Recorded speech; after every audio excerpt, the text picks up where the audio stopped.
at the 4-story building with the slanted windows as we drive through this area. This is the Launch Control Center, where launch directors and their teams oversee every rocket that lifts off from KSC and give the final go or no-go. I'm inside the LCC with Charlie Blackwell Thompson, NASA's first female launch director. Now, Charlie, can you tell us a little bit more about what a launch director does? Absolutely. The launch director's job during the planning phase is to ensure that you have everything in place that you need to safely and successfully launch the Artemis missions. That includes things like your requirements are set, your launch commit criteria are understood, your procedures are ready to go, and your team is trained. The folks that sit in this room on launch day, they have a tough job, and that's to determine if the flight and the ground systems are go or no-go. And I depend on them to make those calls on launch day. Yeah, makes sense. So I hear that you're going to be the launch director for the inaugural flight of SLS with Artemis 1. Can you tell us a little bit more about the mission of the Artemis program? Well, the Artemis program, Artemis is actually named for the twin sister of Apollo.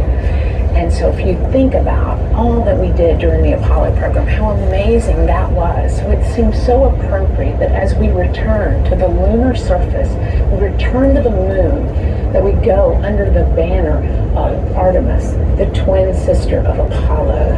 And while there are similarities in our program, there are also differences.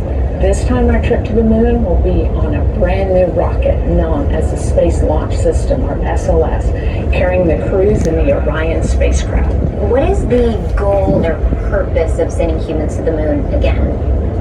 Well, the moon is a treasure trove of science and discovery. And so there's so much to learn from the moon. We're still learning from what the samples we gathered during the Apollo program. The beauty of what we're doing today is that instead of going for a short trip, we're going to stay.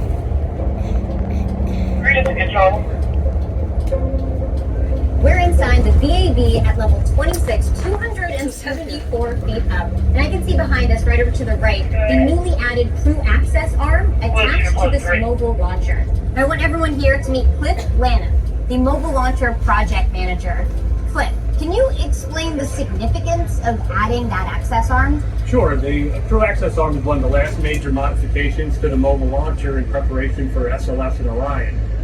It basically will be the very last place on Earth that the crew will be before they're in the spacecraft and headed to space.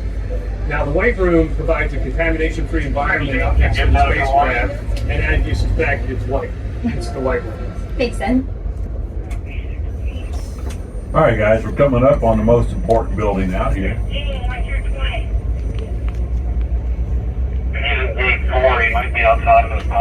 It's going to be on the left-hand side. It's a single-story building with a blue awning. The most important building. What do you think that building is, guys? That's close. Cafeteria. The cafeteria. There you go. That's the cafeteria. Yeah. Coming up on the out the left front corner now is the actual access arm off at 39A. All the shuttle astronauts walk through this arm into the white room, which is what the video was just talking about. The last place on Earth the astronauts would be before they'd step into their space vehicle. This is a good time for pictures of the VAB, the Vehicle Assembly Building, largest single-story building by volume in the world. Sits on 8 acres of land, and it's 525 feet tall. The blue NASA emblem up there, can anybody tell us its nickname? Ooh. That's the meatball. Yeah, the NASA meatball. The building to the right of the VAB, that is the Launch Control Center. Out the right front corner of the bus, press launch site. You see the American flag at the base of that flag. That blue box is the countdown clock. That's usually the view you get if you see a newscast or something like that of launches coming up.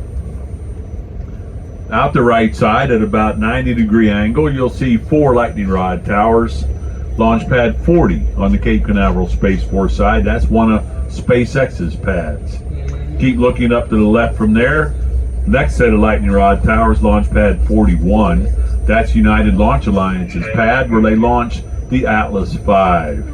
Out the right front corner of the bus, the big tall tower next to the white water tower, that's 39A. That's on the Kennedy Space Center side.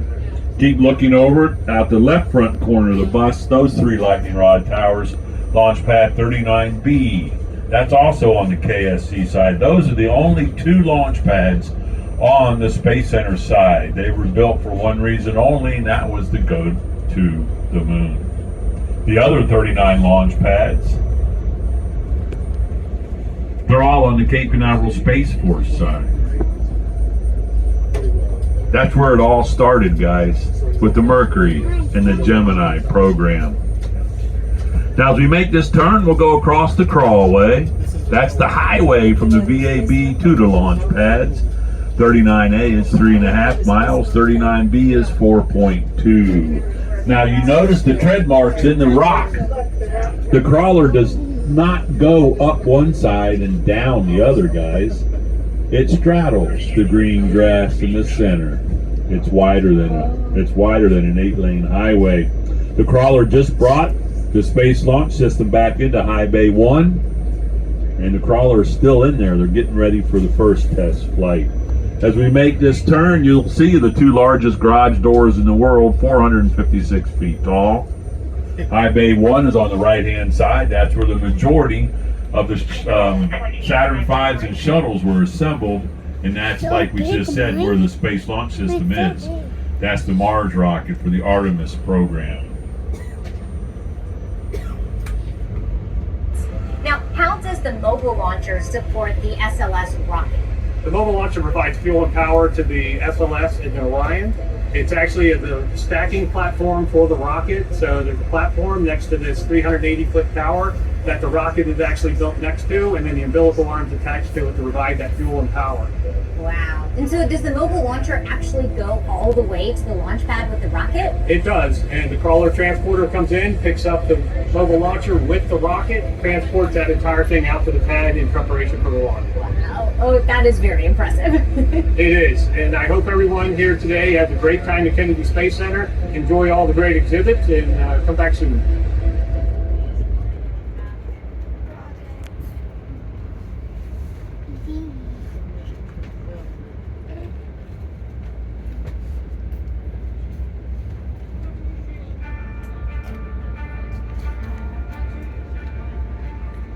NASA is known for dreaming big, and big dreams require big equipment. I'm standing next to the Crawler Transporter, the largest self-powered land vehicle in the world.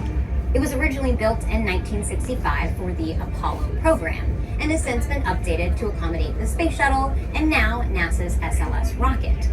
Weighing in at 6 million pounds and capable of lifting and hauling 18 million pounds, the Crawler is an engineering marvel, even without a rocket sitting on top of it. This thing has 2,750 horsepower V16 diesel engines that can carry the Crawler up to a top speed of, wait for it, 1 mile per hour while carrying a rocket. Keep an eye out for the Crawler as we approach this area. And remember, we are visiting a working spaceport, so while the Crawler may not stay in one area for very long, it's bound to be out here somewhere. Now, let me introduce you to my friend John Giles, the Crawler project manager. I'm standing in front of Crawler Transporter number 2 at the Kennedy Space Center. Crawler Transporter number 2 will be used for the SLS program to take the launch vehicle back and forth to the pad. We will begin by going underneath the mobile launcher.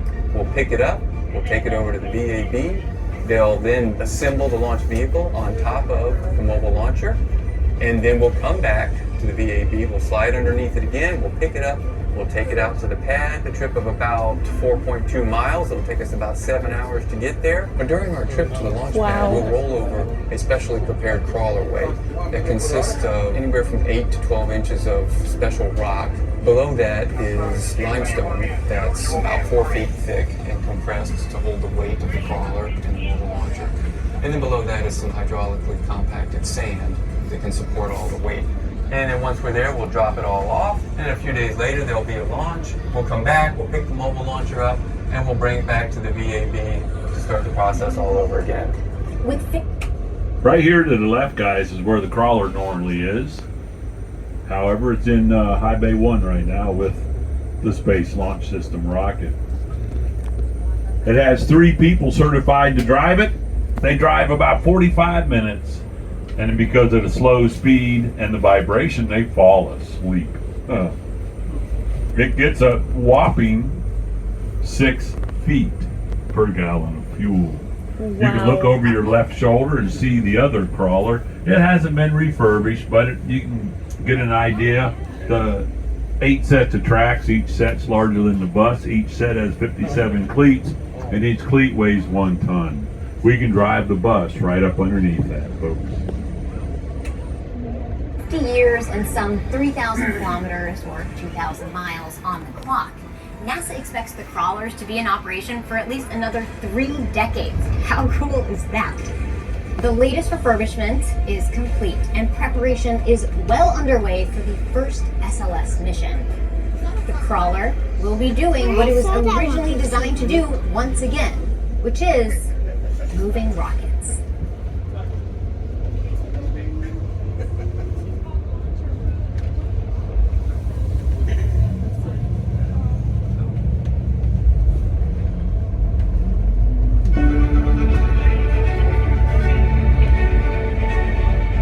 But why, some say, the moon?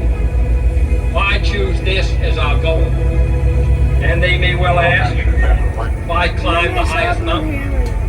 Why 35 years ago fly the Atlantic? Why does Rice play Texas? We choose to go to the moon. We choose to go to the moon.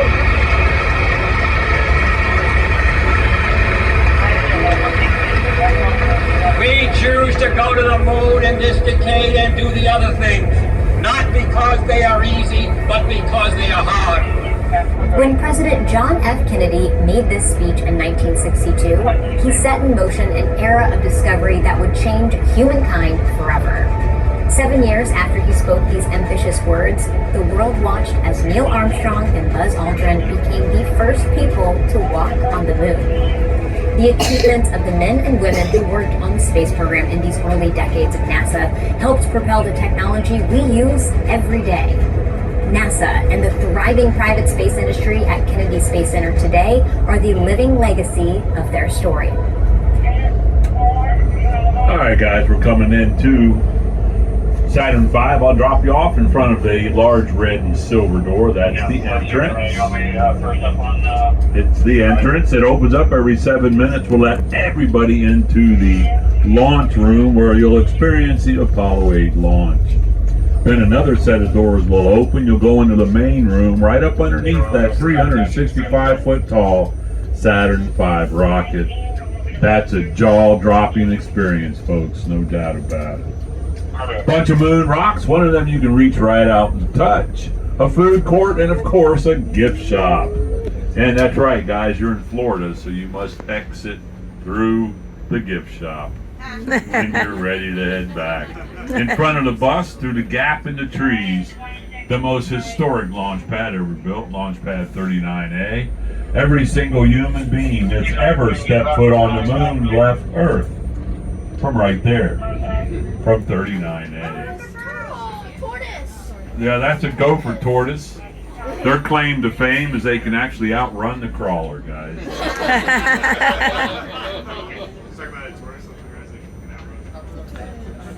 And now the next set of lightning rod towers you'll see over there is Launch Pad 39B. That's where NASA will be launching that Space Launch System rocket from, the Artemis one, the one that's going to go to Mars. So please, guys, if you would, check your surroundings. Make sure you have all your personal belongings. If you leave anything on this bus, don't worry about it. Tomorrow, check eBay. I'll sell it right back to you, folks. So please watch your step. Thank you for joining us. And most importantly, have a safe trip home. Thank you very much.